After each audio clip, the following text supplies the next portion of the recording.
Bueno, querido Edwin Robles, cuénteme de qué vamos a tratar hoy, cuál va a ser la temática a profundidad de hoy. Sé que es una temática, como todas en el mundo de lo paranormal, que llevan mucho estudio, llevan mucho tiempo.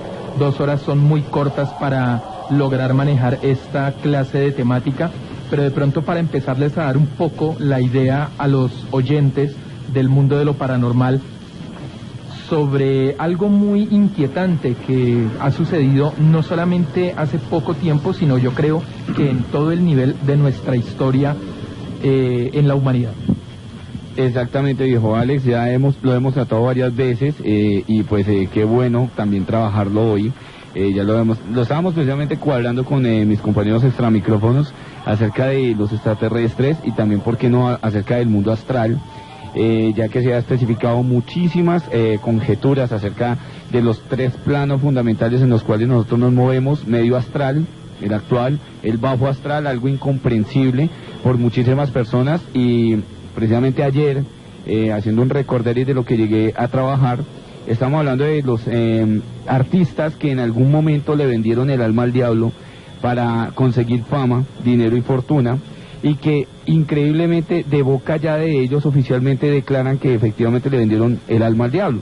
Estamos hablando, por ejemplo, de Katy Perry, estamos hablando de Snoop Dogg, de Eminem, estamos hablando incluso de uno de los más grandes cantantes a nivel histórico, que es Bob Dylan, que también declara que después de haber hecho su pacto, muy seguramente cuando él fallezca por 40 años más, el ser al que le hizo el pacto tiene por derecho hacer lo que se le dé la gana con el espíritu de Bob Dylan, o sea, poderlo martirizar, ponerlo a sufrir. Y sabemos que el bajo astral tiene muchas líneas de manejo, por lo cual hoy podríamos estar aclarando esos tópicos.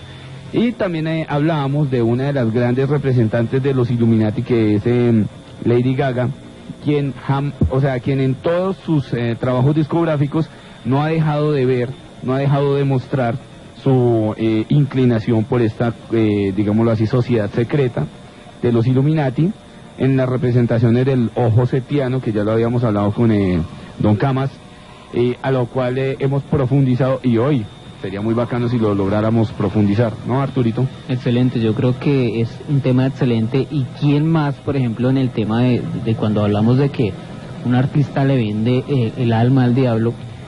Yo pienso que el que nos puede sacar de esa duda es Camas y nada. ¿Cómo funciona eso? ¿Es posible eso?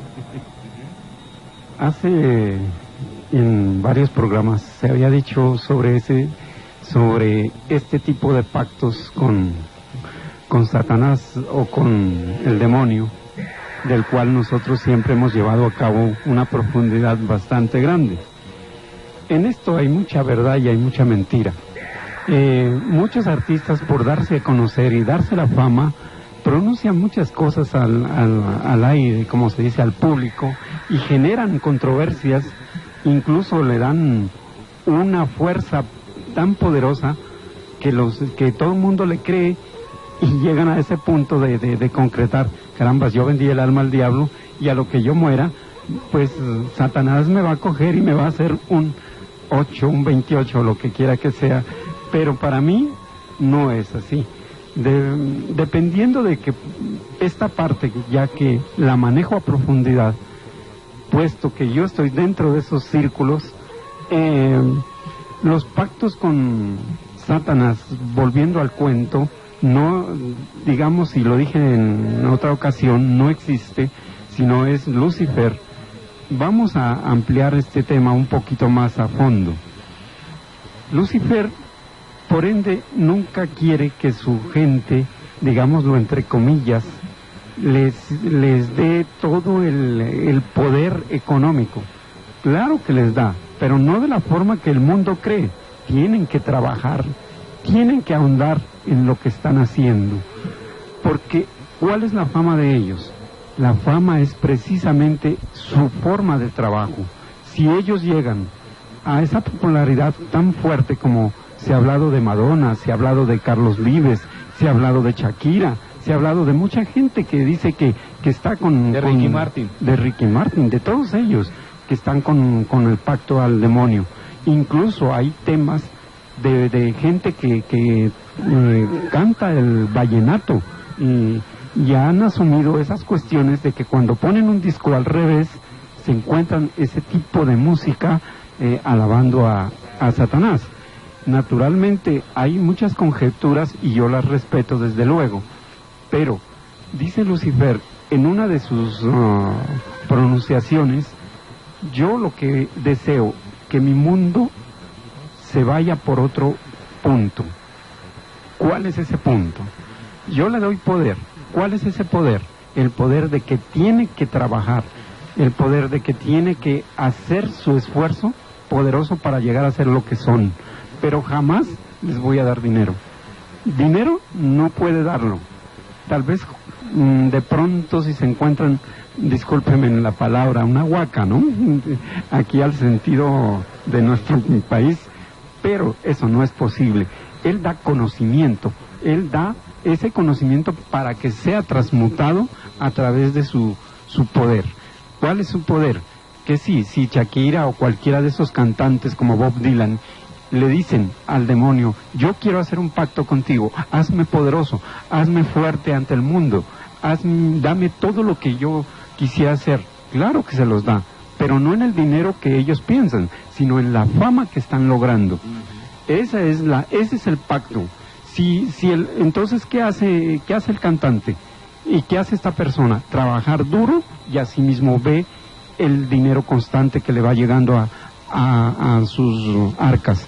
Pero de resto, de que vaya a decir que el demonio le vaya a poner un cofre lleno de oro y de diamantes, ahí sí yo lo veo muy dudoso. Tiene mucho sentido, pienso yo también, porque Lucifer es ángel o ángel, como lo queramos llamar, del conocimiento precisamente. Él da ese conocimiento, que de pronto lo que habla Camas es, de pronto da un conocimiento que no necesita la persona en ese momento, pero que si se lo piden él lo da, y esa persona pues tendría que trabajarlo a su manera. O sea, como quien dice, claro, súdelo, aquí tiene el conocimiento, ahora súdelo, pues para que obtenga lo que usted quiere. Podría ser de esa manera. Aunque hay siempre una transfiguración detrás de todo esto. Alguna vez cuando se tocaba aquí el tema de los mensajes subliminales con sentido destructivo, digamos, viéndolo desde el punto de vista psicopatológico, se decía que, por ejemplo, en el punto de vista psicopatológico, la música tiene un fin de establecerse dentro de las fronteras y dentro de todo lo que conforma la memoria congénita o el registro ascásico. Y de allí parte la funcionabilidad a los estados de conciencia y de voluntad que vienen a desenfocar en el supuesto mensaje subliminal como tal. En algunos, por ejemplo, en los que se les dice a la persona: no robes, o roba rayos, amigos, como por ejemplo en los subliminales de Lalo Rodríguez en una canción de salsa. Igual pudiéramos encontrarlos en los de Nicolás Paganini. No sé si don Carlos ha escuchado uno de los grandes intérpretes del violín, que incluso históricamente se le confundía con el holandés errante o con el mismo Eslabón Perdido. Y este hombre, llamado Nicolás Paganini, quien tuvo un maestro que pertenecía a las gentes ocultistas de la Edad Media, que se llamaba Giuseppe Tartini, decía que había configurado uno de sus violines con los intestinos de una de sus mujeres para darle ese margen de carácter demoníaco, si es que a esa terminología, digamos, nos podríamos referir. Pero entonces, don Carlos, ¿qué papel viene a jugar, por ejemplo, la Witches International Craft, que es una organización que existe actualmente y que supuestamente le introduce, además de los mensajes subliminales a ciertos artistas, ciertas entidades para que ese mismo artista consiga lo que él pide? Los mensajes subliminales no digamos que solamente son de hecho de música demoníaca o de lo que quiera referirse. Si nos vamos a eso, los mensajes subliminales están en todo lado. Las propagandas inclusive están perfectamente incluidas. Incluso en la política se ve naturalmente esos mensajes subliminales, porque esos mensajes subliminales es para llegarle a la gente, para meterle la idea en la mente de que ese candidato va a ser el mejor y el que va a representar, muchas veces indispuesto a todo eso. Las propagandas incluso son mensajes subliminales muy poderosos para esto.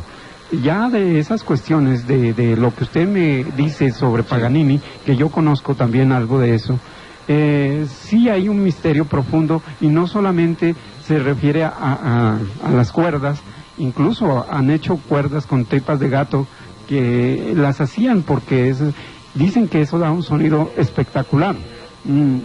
No lo sé a ciencia cierta, pero dependiendo de todo esto, los mensajes subliminales que tenemos en vía, de hecho, son simplemente una cuestión, para mí, comercial, pero también tienen su punto para equilibrar el temor hacia el humano. Eso sí es verdad. Yo creo que un ejemplo claro de eso sería lo que hizo en su época Adolf Hitler. O sea, mire que él utiliza este color, bueno, fundamenta su color en el rojo y utiliza este símbolo como la esvástica. La esvástica, muchos la vemos y lo tenemos como que es un símbolo malo porque Adolf Hitler mató mucha gente o hizo lo que hizo. Pero este símbolo, más allá de ser el símbolo de Adolf Hitler que lo cogió como él, es un símbolo del hinduismo. Exacto, sí. Es un símbolo que, si usted se pone a mirarlo, se va a dar cuenta que sus aspas van girando hacia la derecha. Y cuando giran hacia la derecha van a formar un círculo perfecto. Y el círculo perfecto es el conocimiento total del universo. Sí, eso fue le dicen a esa cruz, cuando gira, perdona que te interrumpa, viejo Arturo, a la derecha, le dicen Destroyera. Sí, correcto. Y al contrario, Sinistroyera, algo así, ¿no? Entonces, imagínese que se le mete a todo este pueblo por esa simbología, por los colores y toda la vaina, y son símbolos que nosotros tenemos grabados en nuestra conciencia. Allá en los archivos akáshicos que nombraba ahorita Edwin, todos conocemos esos símbolos. Que no los recordamos es otro cuento. Pero ¿qué pasa? Que en el subconsciente los tomamos. Cuando él toma esos colores, cuando él toma ese símbolo, pues es una salida para el pueblo y dice, ese es el que nos va a sacar adelante. Y mire lo que hizo este tipo, o lo que hizo, que para mí fue un tipo muy inteligente, pues también un tipo que andaba metido mucho en el tema de ocultismo, me imagino que Camas debe conocer ese tema. Entonces, el hombre hizo y deshizo, pero porque le manejó la cabeza a todo el mundo, pensaría yo. Exactamente, a ese punto yo iba también, que Hitler, como todos lo sabemos, fue una persona que en todo el tiempo en el cual manejó Alemania a su acomodo, él tuvo mucho conocimiento y se movió mucho en la parte de la magia, llamémoslo magia negra, llamémoslo la magia del color que sea, pero él se metió mucho en la parte de la parapsicología como tal. Tuvo una persona, una mano derecha que incluso le dedicó dinero, le dedicó tiempo y le dedicó tropas para estar al frente de estar incluso buscando lo que nosotros llamamos el Santo Grial y de estar buscando el Arca Perdida. Estas películas que nos han mostrado a nosotros de Indiana Jones no es solamente película de Hollywood, es una historia real en la parte Hitler, con ayuda de su mano derecha, de una persona que manejaba también para Himmler, Himmler, que incluso hasta el nombre es muy, muy similar. Ellos dos, Hitler patrocinó por medio de Alemania y por medio de la economía de Alemania estos grandes proyectos de estar detrás de estas simbologías para lograr dominar el mundo. Y aún y con esto de no haber logrado encontrar de todas maneras el poder a nivel de magia y de parapsicología que él llegó para lograr sostener y hacer todo lo que hizo, hombre, ¿qué otra muestra del gran poder de la parapsicología y el gran poder de tanto llegar a un nivel, sea bueno o sea malo, según la perspectiva que cada uno de nosotros lo queramos ver? Y hay otra cosa, por ejemplo, cuando hablamos de mensajes subliminales, a ver, ¿quién tiene más mensajes subliminales que no como la Iglesia Católica Romana? Y lo hablábamos con don Carlos. Mensajes subliminales. Hablábamos con don Carlos y es que no es que se tome como ataque porque al fin y al cabo nosotros y el mundo de lo paranormal siempre lo hemos dicho, los que dirigimos este espacio, nosotros no venimos a vender verdades, sino sencillamente a aclarar puntos y parámetros que para los que participamos es de carácter y se toma como un ámbito investigativo para que ustedes allá en sus casas, los que nos están escuchando en este momento, aprendan que realmente no estamos solos y que este mundo está lleno de enigmas. Y esa discusión que precisamente se toma como muy aseverada, la parte en que la Iglesia tiene demasiado ocultismo, claro que sí, porque si vemos la geometría sagrada, que me corregirá don Camas si nos estamos equivocando ahí, la geometría sagrada guarda también muchísima relación con este tipo de eventualidades y sobre todo con los astrales rúnicos. bastante. En eso está en lo cierto. La geometría sagrada es un punto que viene desde hace muchos siglos y fue tomando mucho carisma. Incluso las iglesias góticas en Europa dan la representación de esta misma geometría. Hay un hermoso libro que por ahí lo tengo, que habla sobre geometría sagrada, profundidad, donde encarna todos estos aspectos que habla Edwin. Hay otra cuestión que vendríamos también a hablar sobre este punto. Imagínense que la geometría sagrada no está solamente dedicada a la parte de la religión. Si nos vamos a la ufología, increíblemente ahí encontramos esa geometría sagrada, porque si nos vamos a las pirámides y nos vamos incluso a los mismos ovnis, encontramos ese tipo de geometría donde se caracteriza a profundidad por qué fue hecho, por qué está establecido y por qué está en nuestro planeta. Incluso los 3 grandes países más poderosos que tienen esas pirámides, no digo en poder económico, pero sí lo digo en poder de fuerza, como es Egipto, las pirámides de Egipto, las pirámides de Chichén Itzá en México y las que se encuentran en Perú. Si usted mira y observa, hay una geometría tan especial que va hacia el firmamento y unifica con el cosmos ese tipo de geometría. No hablamos de cosas mal, porque eso es un hecho establecido de que todo el punto del universo es una matemática. Y la matemática... Totalmente de acuerdo. Totalmente de acuerdo. Lo decía Da Vinci cuando lo plasmaba en sus cuadros. Uno de los pocos artistas, por decirlo de alguna manera, si no el único, que utilizaba los 5 sólidos de la matemática, el poliedro, el dodecaedro, el hexaedro, el octaedro, para hacer las composiciones de la mitad hacia afuera. Y se dice que incluso él utilizaba la técnica del bosquejo, o sea, la que se acostumbraba a bosquejar. No lo hacía como de pronto Picasso, como Dalí, que no hacían absolutamente un calco de lo que iban a plasmar, sino sencillamente empezaban a botar imaginación. No, Da Vinci se tomaba el atrevimiento y el cálculo para poder encontrar eso. Incluso hay un libro que lo venden mucho aquí en las librerías, en las del centro, que se llama El hombre que contaba, y es de Abul Alip Karim, que es excelente. Me lo leí de dicho al principio, que se supone que es la historia de un árabe que se encontró a alguien en el camino y el man hacía, por solo cálculos, o sea, sorprendía a todo un imperio afgano o de Medio Oriente, y de allí nace la gran leyenda. Y en una de esas teorías él habla de la secuencia de Fibonacci, que precisamente narra que un número precedido por el siguiente o sumado por el siguiente da su continuidad, y también hablaba de que nosotros también tenemos dentro de nuestro cuerpo las medidas exactas para poder incluso encontrar a la mujer perfecta. Por ejemplo, que si calculábamos el área de los brazos multiplicada por la mitad del cuerpo, nos daba como resultado el número Phi. Nunca más. Yo soy un pintor frustrado. Yo estudié pintura, estuve un gran maestro, estudié mucho porque me gustaba mucho la parte renacentista y estudiaba mucho a Da Vinci. Y recordemos que Da Vinci no solamente fue pintor, incluso fue uno de los grandes de la invención del helicóptero y todas esas cuestiones, porque él tenía más de 30 profesiones, zurdo además, ¿no? Con su inteligencia demasiado profunda.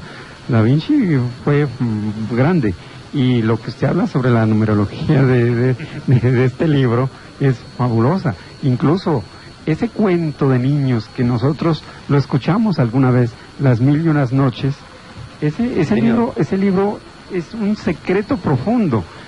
Quien lo llegue a leer como debe ser, se va a quedar pasmado, porque no es ese libro para niños, sino para adultos, porque ese libro tiene un concepto diferente a lo que a nosotros nos lo dijeron nuestros padres cuando éramos niños, porque lo cambian naturalmente, y eso tiene una profundidad muy grande, ese mismo libro de Las Mil y Unas Noches, que no es uno, sino son 4 basados.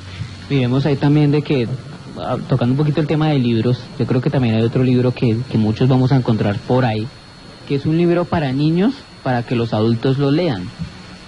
Este libro se llama Ami, El Niño de las Estrellas. Claro, sí lo conozco, son 2 libros. Excelente ese libro. Para los curiosos, ¿no? También ahí dan la explicación y de por qué vimos lo que vimos y por qué estamos como estamos, por decirlo así.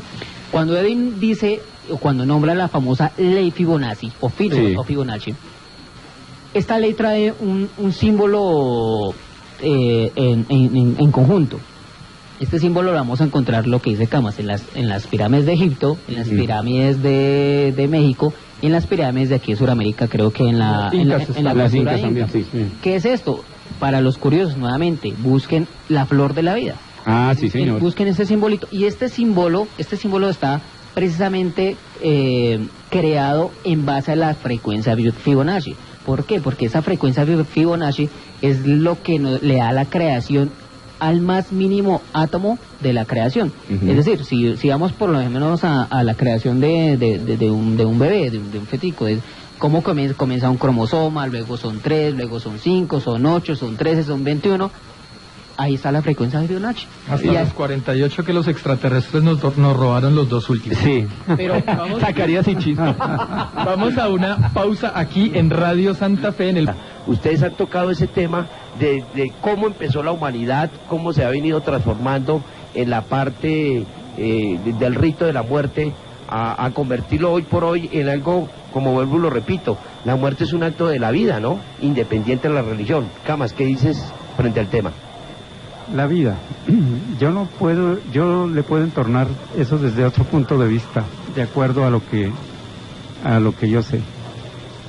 Nosotros en la parte de la vida es algo que yo lo dije aquí y es un respeto para todo mundo. Nosotros no tenemos algo en contra de eso, sino que vamos más allá de eso. La muerte como tal se puede decir que es un paso entre esa vida y el espíritu que sale de nuestro cuerpo cuando muere, porque sería inconsciente decir que Dios es egoísta y solamente lo deja vivir una etapa. Nosotros como tal creemos en la reencarnación y estamos fundamentados a que tenemos que volver a la vida cada 400 años para llegar a un nuevo espacio, para formar una nueva experiencia y evolución de nosotros mismos. No lo digo yo simplemente, y como yo siempre lo digo, investiguen, porque no es de la parte mía misma, sino de la parte cristiana oculta, donde se menciona este aspecto. En sí, la muerte, para mí se podría decir que es solamente un paso entre esta vida y esa muerte. A la muerte la ponemos como la señora muerte en México, en Argentina, en Paraguay, Uruguay, donde se la adora, donde se la mitifica incluso, para uno poder lograr muchas cosas, así como al demonio la tienen incluso vetada en muchas partes, pero le tienen sus rezos y le tienen sus cosas y se vuelve una etapa de religioso pagánico, en donde actúa de esa manera. Para mí la muerte es ese tipo de etapa donde nosotros pasamos a esa experiencia. Ahora, ¿qué pasa?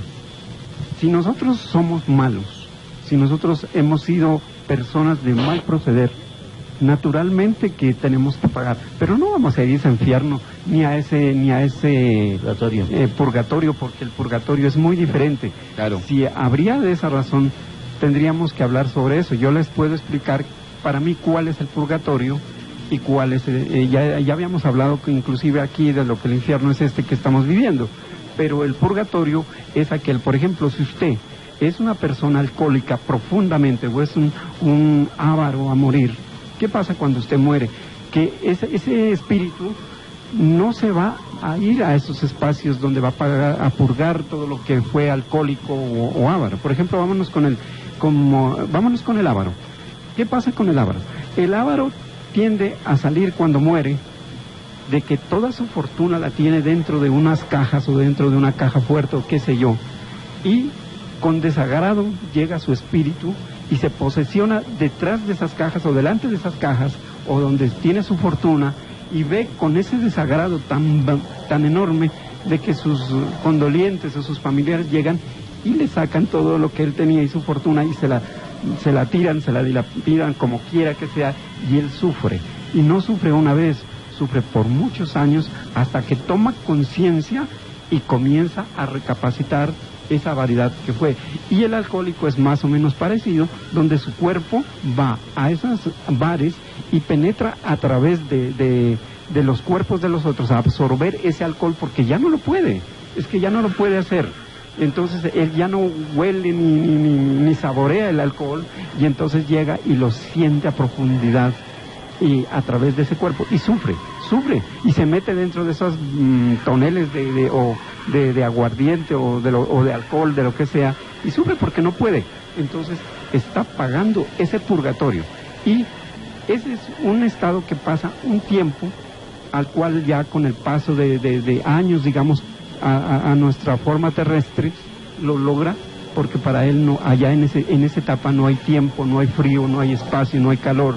Entonces sucede como cosas instantáneas, y ya con el paso de los años pasan a una parte que llama el tercer cielo, luego pasan al segundo cielo y pasan al primer cielo, donde ya entonces esas jerarquías angelicales o ángeles del destino le dicen, bueno, te tocó reencarnar y ahorita te toca a ti. Le dan 3 formas, le dicen, mira esta parte, mira esta otra, o sea, le dan 3 oportunidades para regresar y retornar a este plano, al plano físico, y vuelve. Claro, no va a recordar. Y para yo entrar en esas cosas tendría que yo empezar desde un principio, y esa no es la idea. Ok, sí, bueno, sí, porque nos estamos saliendo un poquito del tema, pero a ver, don Arturo, yo de pronto, cuéntenos. en cuanto a la pregunta o a la duda que tiene él, es que ha cambiado de un tiempo a los tiempos de hoy en día. A ver, ¿se recuerdan, por ejemplo, en la época de los egipcios? Ellos momificaban a sus cuerpos porque creían que ese cuerpo se iba a volver a levantar después, y recogía sus posesiones y iba a seguir una vida común y corriente. Entonces, Un reinado. un reinado, pero entonces lo momificaban, por decirlo así, porque creían que se iba a levantar ese cuerpo. ¿Qué hacemos nosotros hoy en día? Cuando su merced habla que de la economía, de lo que se maneja hoy en día. Pero permítame lo siguiente, yo lo que hablaba era la parte terrenal, de la parte humana, de lo físico, de lo que estamos acá, Claro. de la evolución. No estoy hablando de la parte espiritual, porque las religiones, los ritos y las creencias de la parte espiritual es totalmente diferente. Es de la parte terrenal. Acuérdese que para muchas culturas la muerte es una fiesta. Inclusive aquí en la costa atlántica vemos que se forma el parrandón, o hay las lloronas, etcétera. Es sobre el tema terrenal, totalmente tiene que hacerlo, terrenal. pero ¿a qué voy yo? Precisamente lo que me dice. Es una fiesta porque el alma va a buscar un descanso, por decirlo así, es una fiesta. Pero ¿qué hacemos hoy con nuestros difuntos por simple y llana ignorancia? Nosotros por economía estamos, ¿cómo se llama? Cremando a nuestros difuntos, ¿sí? Pero no sabemos por ignorancia de que esa entidad queda pegada al cuerpo por ciertos días. Entonces, ¿cómo va a esa alma a despegarse o a descansar, a encontrar esa felicidad y esa paz cuando está viendo que le están quemando su cuerpo? Porque depende... Un momento, perdón, lo interrumpo. Un cuerpo tiene que tener un espacio de mínimo 72 horas, que lo acostumbran la gente que sabe, en cámara ardiente que llaman, Sí. para poder evolucionar, o sea, retornar ese cassette para poder llegar a desprenderlo. Y la cremación, por ende, es precisa y mejor que el entierro. Y eso está no solamente dicho por mí, sino por más de una escuela de profundidad oculta.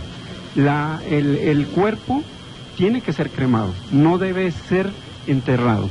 Eso lo vienen practicando hace muchísimos siglos, incluso los chinos, los japoneses, todos, incluso los mismos indios, quemaban, hacían eso.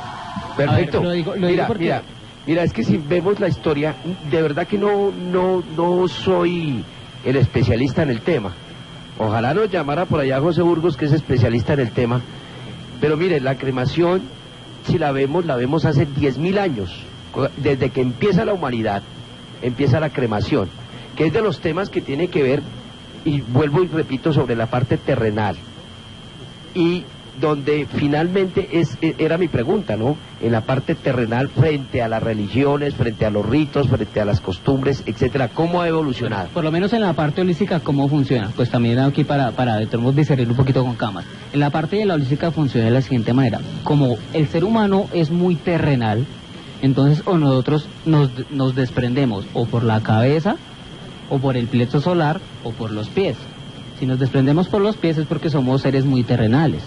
Si nos desprendemos por el plexo solar es porque tenemos una vida regularmente sana. Pero si nos desprendemos por la pineal o por la coronilla es porque hemos sido muy elevados espiritualmente, por decirlo así. ¿Qué pasa con aquellos seres que se desprenden de los pies? Que son mínimo 4 o 5 días que el cuerpo, por lo mismo terrenal, va a estar al lado de su cuerpo físico, porque no entiende y no sabe, es más, ni siquiera se ha dado cuenta que está muerto. Y está ahí parado enfrente de su cuerpo. Y eso es a lo que yo voy, en la salud holística, que es la parte que yo manejo. Yo podría decir algo bastante de pronto dentro de mi práctica o dentro de mi especialidad, que es la psicofonía, que básicamente la respuesta y el respaldo lo dan las mismas entidades después de fallecer. Ya lo hemos aclarado muchísimas veces cuando nos referimos al campo espiritual, que el proceso de la muerte es simplemente un proceso de cambio físico, más no un cambio evolutivo. El cambio evolutivo viene después, ¿sí? ¿Por qué? Lo dijo Camas. Son 72 horas que se le da al cuerpo de transverberación para que trascienda y para que él, obviamente, se despida de sus seres queridos. Muchas personas han tratado de contactar a seres queridos que han fallecido por muerte natural, creyendo que van a alcanzar precisamente la comunicación con ellos.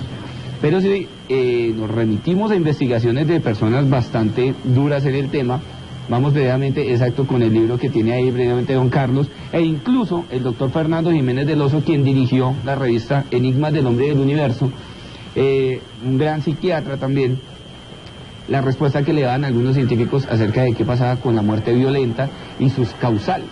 Entonces, cuando nosotros miramos la muerte violenta y empezamos a figurarnos dentro de la muerte violenta, allá vamos a encontrar la verdadera respuesta de lo que pasa después de la muerte física.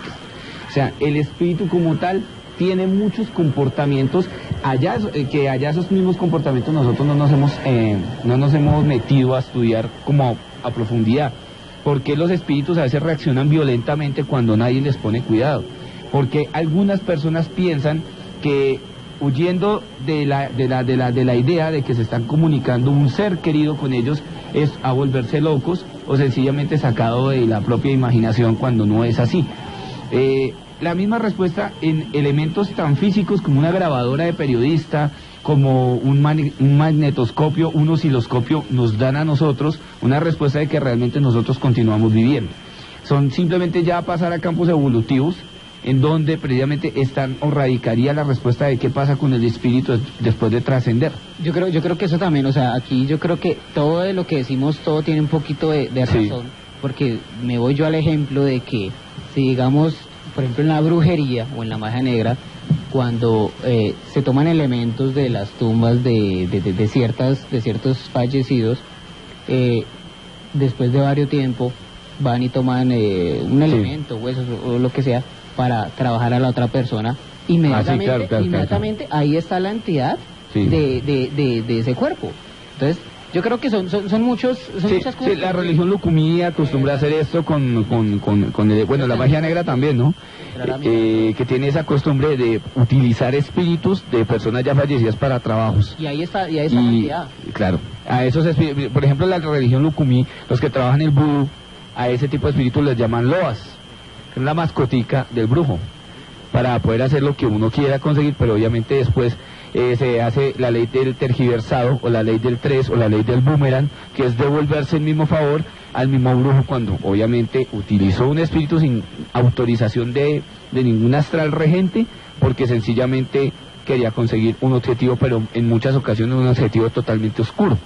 Pero, por ejemplo, don Carlos, ¿qué diría al respecto con la transverberación del cuerpo o la transverberación del espíritu? Yo les hago una pregunta a ustedes.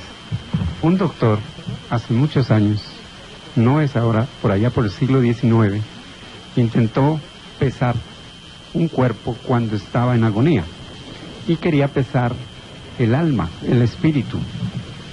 Y decían los grandes hombres que investigaron eso, incluso estaban los ocultistas, eso era imposible. El espíritu no se puede pesar. En una especie de básculas muy diferentes, muy especiales, trataron de poner un cuerpo agonizante al momento de morir.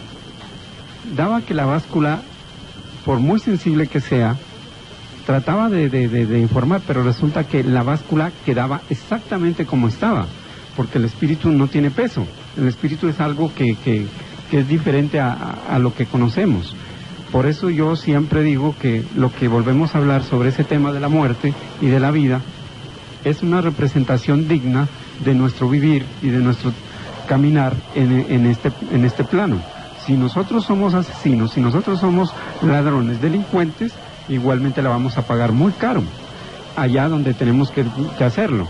Ahora, ese tipo de cuando morimos, que tenemos que pasar esa etapa de tiempo, actualmente no se acostumbra.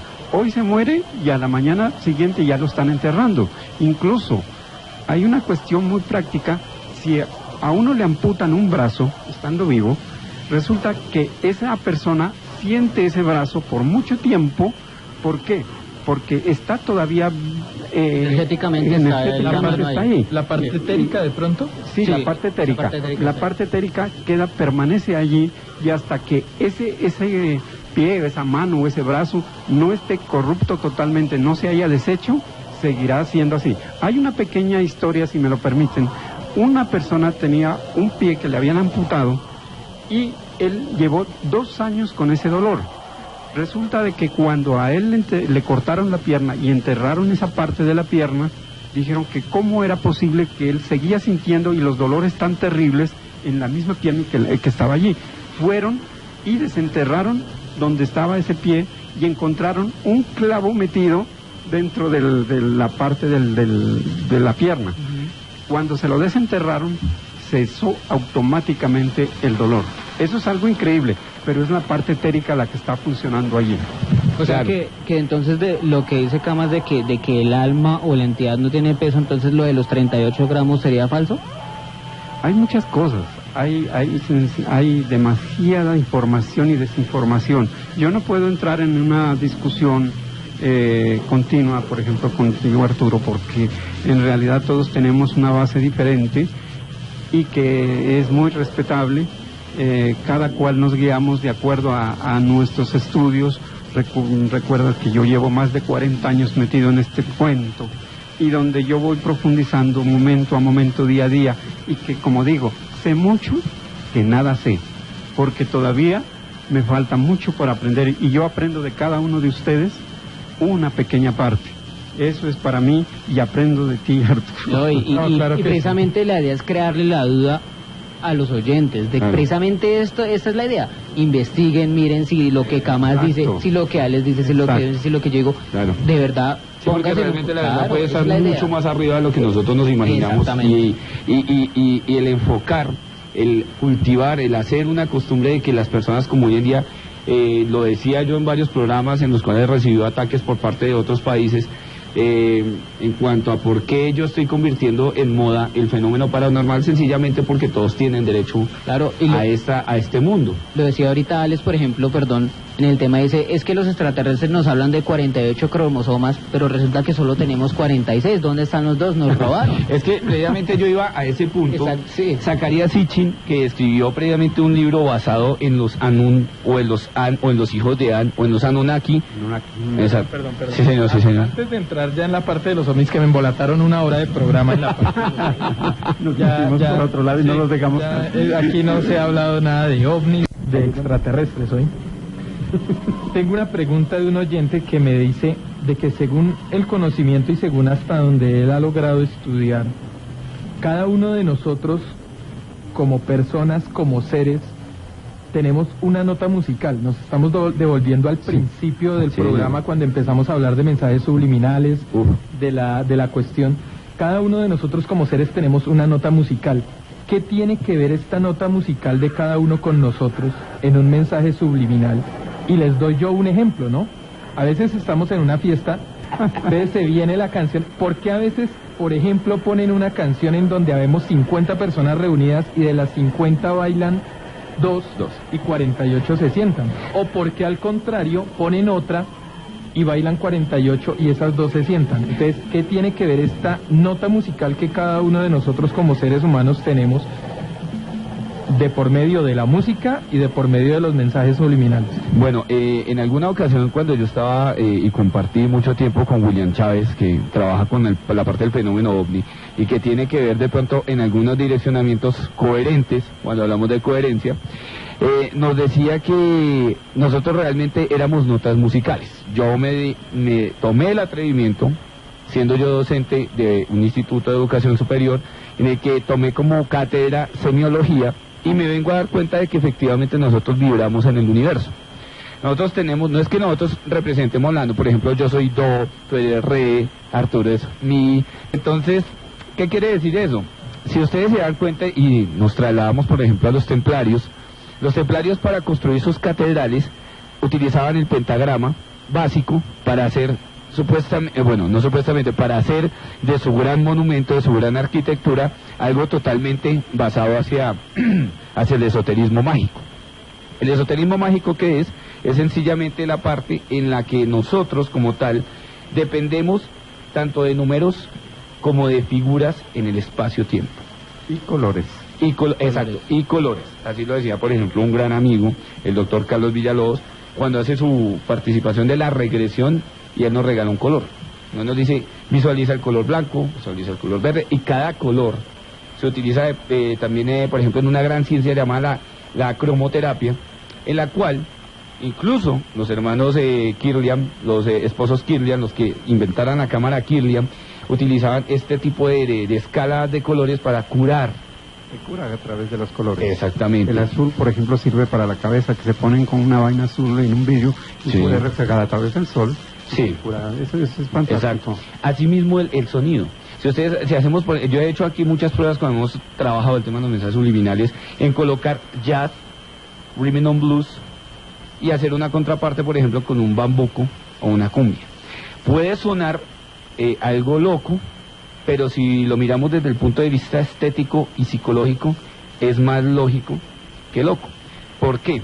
Porque cuando nosotros miramos, y la pregunta a la que precisamente nos está haciendo nuestro querido oyente a través de Alex, es que nosotros vibramos de acuerdo a nuestro entorno y a nuestra diadema dimensional.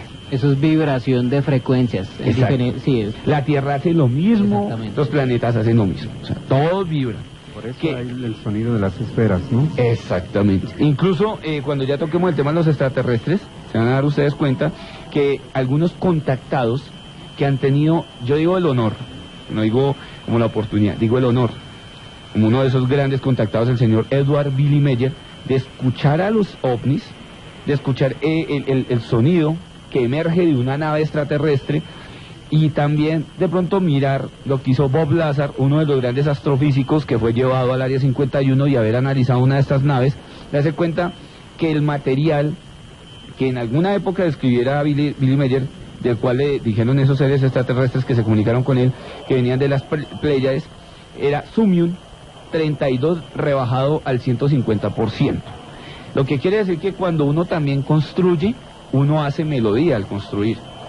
Por eso hoy en día un arquitecto no puede ser tan perfecto como esos arquitectos del pasado, ¿sí? Lo decía Eric von Däniken en el libro Astronautas en la Prehistoria, un gran astroarqueólogo y astropaleontólogo, que algunos dicen se aprovechaba de algunas otras personas y se robaba las investigaciones para convertirse en el gran Eric von Däniken, pero que al igual visualmente nos dio a entender que el mundo y el universo vibran en un entorno, en una dimensión. La frecuencia está cambiando actualmente. Exacto. Ok, en esta cabina, bienvenido. Perdón.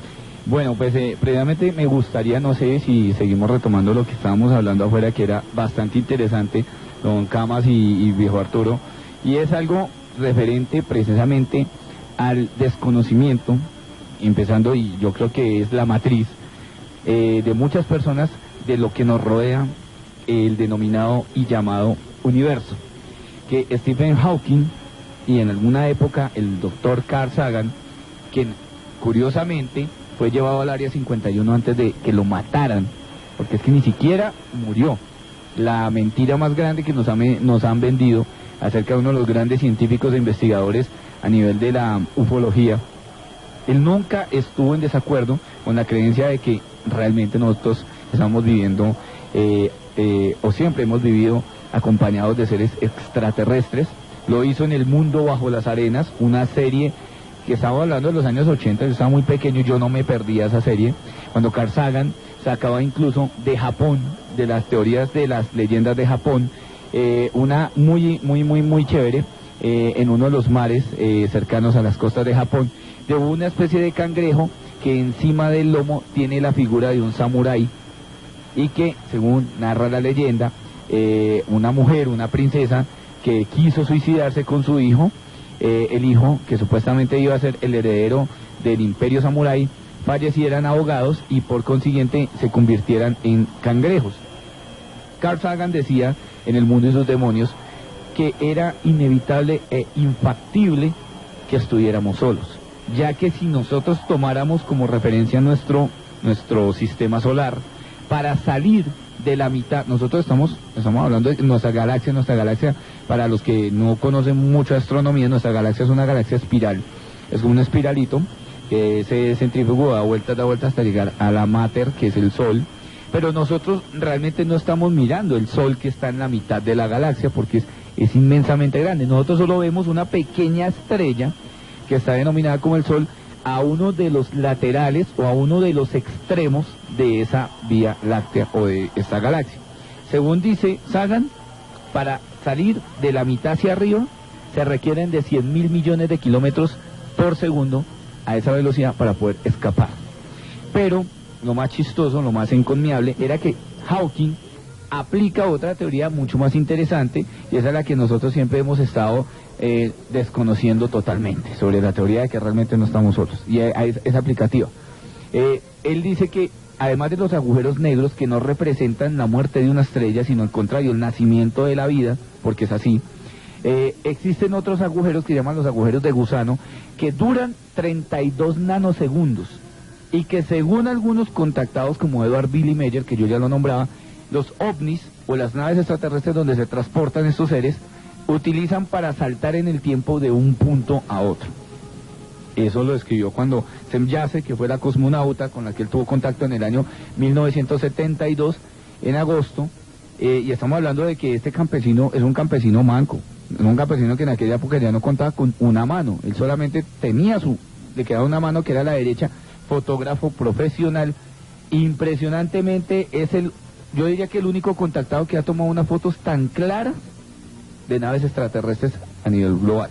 Lo han defendido muchísimos militares, lo han defendido muchos investigadores de talla mundial como Milton William Cooper, algunos investigadores de esa talla, hasta Jaime Maussan, que llegó a investigar mucho, a pie de cuentas este contactado, pero nos dejan entrever que realmente nosotros no estamos solos. Entonces, formularnos esa pregunta sería como indispensable para darles a entender a todos de que este universo es insondable, ¿no? No, es que también, por ejemplo, muchas veces hemos dicho de que como ocurre en el microcosmos, ocurre en el macrocosmos. Y mire, nosotros, así como aquí en el microcosmos estamos hechos de un cuerpo físico con cabeza, con extremidades, con lo que tiene un cuerpo físico, imagínense que nuestra galaxia está ubicada y es una pequeña parte del sistema digestivo del universo, es decir que el universo también tiene una cabeza, unas extremidades, y nosotros somos una pequeña parte del sistema digestivo del universo. Entonces imagínense lo cuán grande es el universo como para decir, y también habría que ser de mente muy corta y muy limitada para decir de que somos los únicos. Sí. O sea, me parece algo ilógico. ¿Qué dice don Jamás?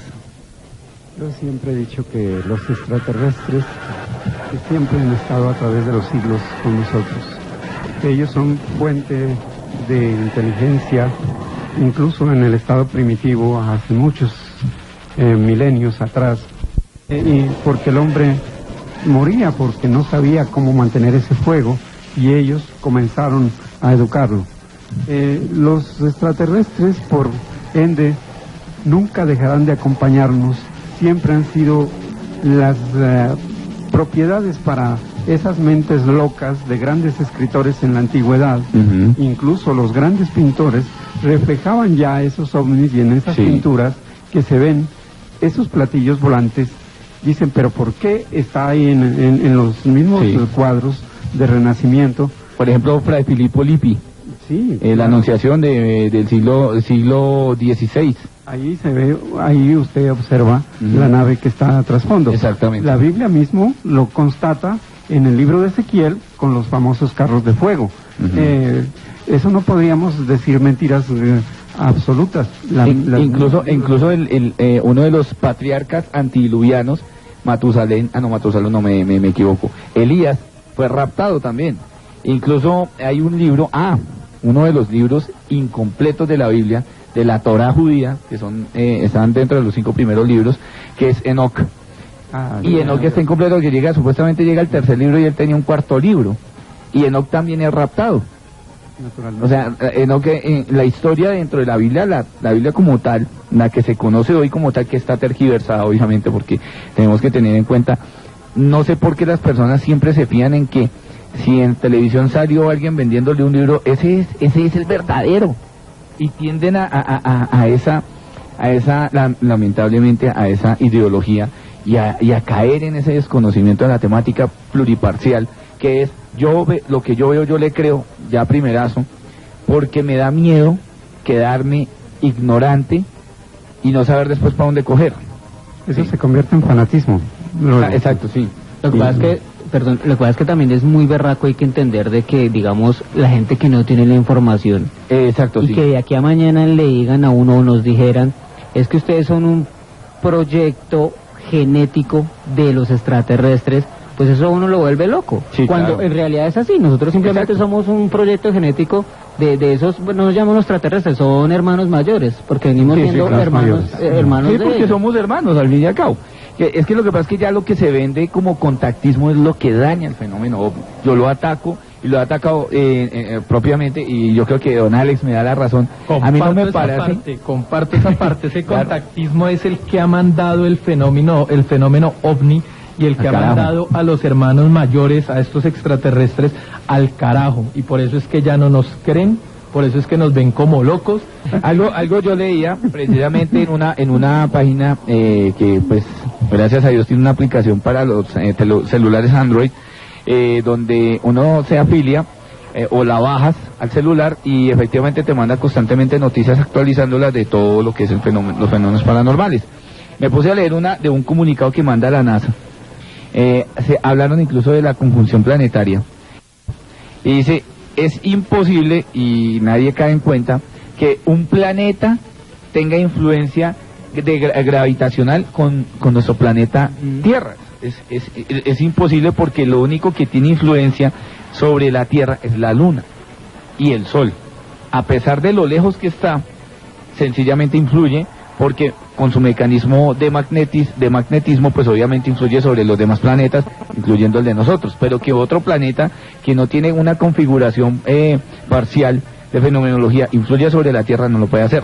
O sea que está descartado hasta el momento la conjunción planetaria.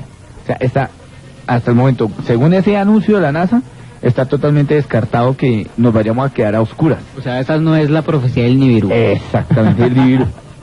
Pero pues obviamente yo me baso en la ley de las probabilidades, porque los científicos, si al panadero le quema el pan, entonces porque estos hombres no pueden errar, porque ya han habido varios casos en los que han errado y no, por ejemplo, no me acuerdo cuándo fue, si fue en octubre o en noviembre, en octubre o en septiembre, que han anunciado que se acercaba un cometa, sí, algo así como un meteorito, que si llegaba y pasaba, y la influencia de Júpiter no lo desviaba del camino, de la trayectoria, iba a rozar o iba a pasar supremamente cerca de nuestro planeta.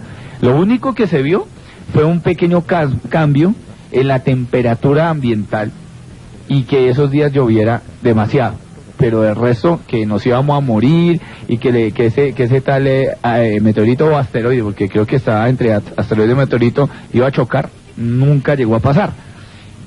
Allí es donde yo radico, y era lo que estamos hablando ahorita con mis dos compañeros, don Camas y don Arturo.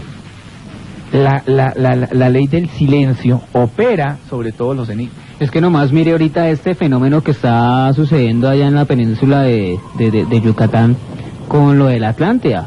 Sí. Ya hay fotos en el fondo del mar donde efectivamente hay unas pirámides y que efectivamente esa puede ser la ciudad perdida de Atlántida. Sí. Pero ¿qué hizo ya Estados Unidos? Ya militarizó la zona y toda la vaina. Y lo chistoso es que a pesar de militarizar la zona y todo, y están saliendo naves de esa parte, supuestamente, y ya he visto la noticia ya de que hay ataques por parte del gobierno de Estados Unidos a ese tipo de naves. Sí. Por la misma ignorancia, pienso yo, porque es que a una potencia como esa no le conviene que se sepa eso, sobre todo lo que significa la Atlántida o lo que significaría la Atlántida para nosotros, porque es que ahí está el conocimiento universal. Si los extraterrestres tomaran en cuenta lo que hacen las grandes potencias que quieren dominar a este planeta y al mundo, ellos fácilmente pueden dominar y anular todo tipo de electrónica y todas las armas, y no lo hacen porque está prohibido para ellos. Naturalmente eso es de ahí, esa es una ley de evolución en la cual nosotros debemos caminar. Por eso ellos no hacen tal motivo, pero los Estados Unidos, como siempre ha sido un país represivo contra este tipo de inteligencia, siempre busca es cómo tener esas armas y ese poder de esos platillos y de estas grandes inteligencias, de lo cual dice, y usted escuché por ahí algo sobre el Área 51, donde se habla y donde se dice, que yo lo sé perfectamente también, ese tema hace muchos años, y cómo los Estados Unidos enclavaron hace muchísimos años a los extraterrestres, tratando de buscar, junto con ese platillo que se estrelló, a tener una redundancia, lo que trató de hacer Hitler en su momento también, porque Hitler sabía también de esto, y como él era, como se puede decir, uno de los tantos seres de las sociedades secretas, que muchos no lo saben, buscaba también en esa parte tan bien espiritual del Santo Grial, y buscando la arca de la alianza, era y la lanza de Longinos. Y la lanza de los Ginos, precisamente para poder dominar este planeta, como lo han hecho varios de los famosos llamados anticristos, ¿no? Ayer hubo algo curioso aquí, compañeros de la mesa de trabajo, y es que yo trabajé dos cosas fundamentales, de pronto saliéndome un poco del tema, pero va como a la misma dirección. Trabajaba algo que algunos cantantes hacen como por desvelar ciertas verdades y la trabajan de esa manera. Uno de ellos es Ricardo Arjona y trabajaba precisamente la canción El Mesías, una canción que sin él haberlo predicho, sin él haberlo querido hacer, predijo un año después la tragedia de las Torres Gemelas. Fue algo muy curioso, o sea, digamos un elemento fundamental. Otro es el grupo Depeche Mode con la canción John the Revelator, donde en una especie de parodia que le hacen a John the Revelator, realmente revelan quién es John el Revelador, y es Juan, que se supone era el discípulo amado por parte de Jesús de Nazaret. Pero ¿cuál era el objetivo de Juan en simplemente decir que realmente nosotros estamos viviendo tras una coartada o una cortina secreta? Muy sencillo. En la misma canción nombran a Harvard, y Harvard, para los que tal vez en ese momento nos escuchan y no tienen idea, Harvard, Yale y UCLA, que son las universidades más importantes de los Estados Unidos, son la base de una de las sociedades secretas más antiguas por parte de la familia de George Bush. Estamos hablando de uno de los fundadores de la Skull and Bones, o de la Gran Sociedad de la Calaveras y Huesos, que era Prescott Bush, el abuelo de George Bush padre y de George Bush hijo, que para muchos de los contradictores es un petardo, porque si nosotros analizamos, y se han analizado incluso por parte de Michael Moore, que le ha hecho varias películas a ese tipejo, George Bush no pasa de ser un borracho, alcohólico, y se graduó con simplemente méritos por parte de papi, George Bush, y por parte de abuelito, Prescott Bush, para sencillamente alcanzar el grado máximo de la masonería, y con ello burlarse de todo el mundo, al hacerle creer que el atentado de las Torres Gemelas era provocado por un atentado musulmán, cuando nunca fue así. Nunca fue. Fue provocado precisamente por el mismo George Bush. Por el mismo George exactamente, Bush. Y después sale revelado en un libro muy grande casi de 600 páginas, que me lo comí creo que en una semana, porque era impresionante cada extracto, cada párrafo de lo que leía, por parte de una gran periodista investigadora, cuando dice: Mohamed Atta, que fue el que manejó uno de los aviones, y Yahid Asalid Vigil, que manejó el otro avión, y eran grupos terroristas de a 6 personas, jamás conocieron el atentado sino hasta el último día en que subieron al avión. Ellos simplemente sabían que iban a cometer un atentado, pero jamás se enteraron de qué se trataba. Sin embargo, les enterraron y les cercenaron esa cabeza, haciéndoles ver que los Estados Unidos es la gran Babilonia o la gran ramera, cuando realmente podríamos estar ante una verdad inescrutable. Y ahí vuelven a entrar otra vez el tema ovni, porque si han visto mucho los videos del tema, ahí aparecen las naves, ovnis. Aparecen las naves, y es más, no solo en ese hecho, sino en muchos hechos más. Ahorita lo último en el huracán Sandy, para los que han investigado, también hay, dentro del ojo del huracán hay una nave, y está filmada por muchas personas en diferentes ángulos. Entonces, yo digo que hoy en día digan que eso no es posible, pues también es tener la mente muy cerrada. Exactamente, y creo que de eso se trata la ley de la conspiración del silencio.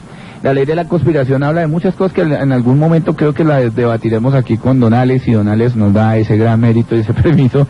Se habla, por ejemplo, del proyecto Caos, que nadie lo conoce, y el proyecto Caos consistía, por ejemplo, en mandar matar a las grandes rockstar o las grandes estrellas del rock porque sabían demasiado. En esas desapariciones extrañas está, por ejemplo, y en alguna ocasión, toqué el tema con un gran libro que se llama Muertes Trágicas del Rock, que es impresionante. Tocaba por qué asesinar a John Lennon cuando era un defensor de las clases minoritarias, mandarlo a matar por el señor Chapman, quien en ningún momento era ni fanático ni nada, sencillamente fue mandado por el proyecto Caos para eliminarlo. Lo que nadie sabe, por ejemplo, Jim Morrison también fue asesinado, él en ningún momento se suicidó, porque sencillamente al decirle el Rey Lagarto, y al tener esas visiones desde niño, el haber tenido que ver con su propio padre un accidente en un carro, en un automóvil, en una autopista de indios Sioux, indios apaches, y los vio, y él ver los espíritus de los indios salir de los cuerpos de cada uno de ellos y hacer la danza del lagarto, y que uno de esos espíritus se le introdujera a Jim Morrison para convertirse en lo que hoy en día es, o en lo que hoy en día para nosotros representa Jim, es sencillamente algo que nadie lo sabe. Claro que sí. Bueno, lamento informarles, estos temas como siempre son largos, tenemos que organizarnos un poquito más, porque hoy el programa fue 1 hora de debate aquí en el mundo de lo paranormal.